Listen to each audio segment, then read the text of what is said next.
5 guarantee ಯೋಜನೆಗಳ ಮೂಲಕ ಕಾಂಗ್ರೆಸ್ ಪಕ್ಷವು 3 ವರ್ಷಗಳ ಕಾಲ ಅಧಿಕಾರವನ್ನು ಮಾನ್ಯ ಮುಖ್ಯಮಂತ್ರಿಗಳಾದ ಸಿದ್ದರಾಮಯ್ಯನವರು ಪೂರೈಸಿ ಇದೀಗ 4ನೇ ವರ್ಷಕ್ಕೆ ಕಾಲಿರುವಾಗ ಈ ಪಕ್ಷ ಸಂಘಟನೆ ಮಾಡಲು ಹಗಲಿರುಳು ಶ್ರಮಿಸಿ ಇಡೀ ಕರ್ನಾಟಕದಲ್ಲಿ ಪಕ್ಷವನ್ನು ಅಧಿಕಾರಕ್ಕೆ ತರಲು ಶ್ರಮ ವಹಿಸಿದಂತಹ ಉಪಮುಖ್ಯಮಂತ್ರಿಗಳಾದ ಡಿ.ಕೆ. ಶಿವಕುಮಾರ್ ಅವರು ಇದೀಗ 2 ವರ್ಷಗಳ ಕಾಲ ಅಧಿಕಾರವನ್ನು ಪೂರೈಸಲಿಕ್ಕಾಗಿ ಅವರಿಗೆ ಅಧಿಕಾರದ ಸ್ವೀಕಾರವನ್ನು ಸ್ವೀಕರಿಸಲು ಇವತ್ತಿನ ದಿನ ಕೊಡಗು ಜಿಲ್ಲೆಯ ಕಾವೇರಿ ಪ್ರತಿಮೆಯ ಬಳಿ ನಾವೆಲ್ಲರೂ ಡಿ.ಕೆ. ಶಿವಕುಮಾರ್ ಅವರ ಅಭಿಮಾನಿ ಬಳಗವು ಇವತ್ತು ಪೂಜಾ ಕಾರ್ಯಕ್ರಮವನ್ನು ಸಲ್ಲಿಸಿ ಅವರಿಗೆ ಮುಂದಿನ ದಿನಗಳಲ್ಲಿ ಸಿಎಂ ಸ್ಥಾನ ಮುಖ್ಯಮಂತ್ರಿ ಅಲಂಕರಿಸಲು ದೇವರು ಭಗವಂತನು ಶಕ್ತಿ ನೀಡಲಿ ಅಂತ ಹೇಳಿ ಇವತ್ತು ದಿನ ನಾವು ಎಲ್ಲರೂ ಸೇರಿ ಅವರಿಗೆ ಪ್ರಾರ್ಥನೆ ಹಾಗೂ ಪೂಜಾ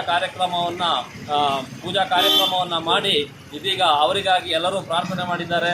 ಮುಂದಿನ ದಿನಗಳಲ್ಲಿ ಮುಂದಿನ 2 ವರ್ಷಗಳಲ್ಲಿ ಡಿ.ಕೆ. ಶಿವಕುಮಾರ್ ಅವರು ಮುಖ್ಯಮಂತ್ರಿಯಾಗಿ ಇನ್ನು 2028ಕ್ಕೆ ಕಾಂಗ್ರೆಸ್ ಪಕ್ಷವು ಅಧಿಕಾರಕ್ಕೆ ಬರಲು ಇನ್ನಷ್ಟು ಸಂಘಟನೆ ಬಲಿಷ್ಠ ಮಾಡಲು ಜನಪರ ಯೋಜನೆಗಳ ಕಾರ್ಯಕ್ರಮಗಳ ಮೂಲಕ 2028ಕ್ಕೆ ಅಧಿಕಾರವನ್ನು ವಹಿಸಲು ಅವರಿಗೆ ಭಗವಂತನು ಶಕ್ತಿ ನೀಡಲಿ. ಅದೇ ರೀತಿ ಸಿದ್ದರಾಮಯ್ಯನವರು ಕೂಡ ಅವರೊಂದಿಗೆ ಬೆಂಬಲವಾಗಿ ನಿಂತು ಮುಂದಿನ ಮುಂಬರುವಂತಹ ಚುನಾವಣೆಯಲ್ಲಿ ಇದೇ ರೀತಿ 2.5 ವರ್ಷಗಳು ಸಿದ್ದರಾಮಯ್ಯನವರು ಹಾಗೂ 2.5 ವರ್ಷಗಳು ಡಿ.ಕೆ. ಶಿವಕುಮಾರ್ ಅವರು ಮುಖ್ಯಮಂತ್ರಿಯಾಗಲಿ ಇನ್ನಷ್ಟು ಕರ್ನಾಟಕವನ್ನು ಅಭಿವೃದ್ಧಿಪಡಿಸಿ ಬಡ ಜನರಿಗೆ, ದಲಿತರಿಗೆ, ಅಲ್ಪಸಂಖ್ಯಾತರಿಗೆ ವಿವಿಧ ಎಲ್ಲ ವರ್ಗದವರನ್ನು ಒಂದುಗೂಡಿ ಅವರಿಗೆ ಬೇಕಾದಂತಹ ಅನುದಾನಗಳನ್ನು ನೀಡಿ ಅಭಿವೃದ್ಧಿಪಡಿಸಿ ಇನ್ನಷ್ಟು ಅವರು ಕಾಂಗ್ರೆಸ್ ಪಕ್ಷವನ್ನು ರಾಷ್ಟ್ರೀಯ ಪಕ್ಷವನ್ನು ಗಟ್ಟಿಗೊಳಿಸಲು ಅವರು ಅದೇ ರೀತಿ ರಾಹುಲ್ ಗಾಂಧಿರವರನ್ನು ಮುಂದಿನ ಪ್ರಧಾನಮಂತ್ರಿಯನ್ನಾಗಿ ಮಾಡಲು ಅವರು ಶಕ್ತಿಯನ್ನು ನೀಡಿ ಕರ್ನಾಟಕ ಪ್ರತ್ಯೇಕ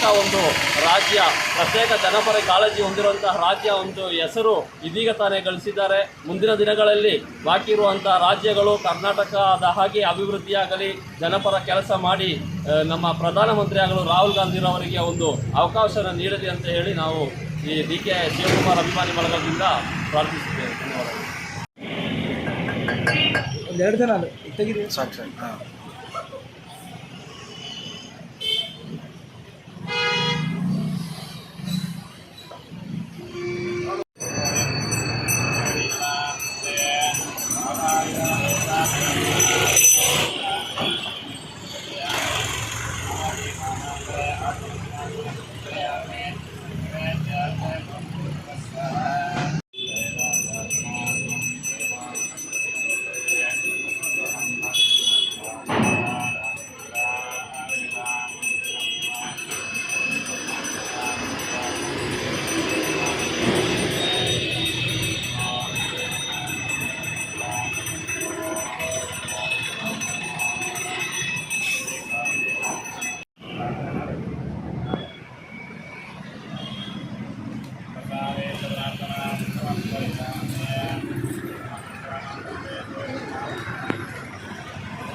ಇನ್ನಷ್ಟು ಹೆಚ್ಚಿನ ಮಾಹಿತಿಗಾಗಿ ಫಾಲೋ ಮಾಡಿ ಬ್ರಿಗೇಡ್ ನ್ಯೂಸ್ ಕನ್ನಡ.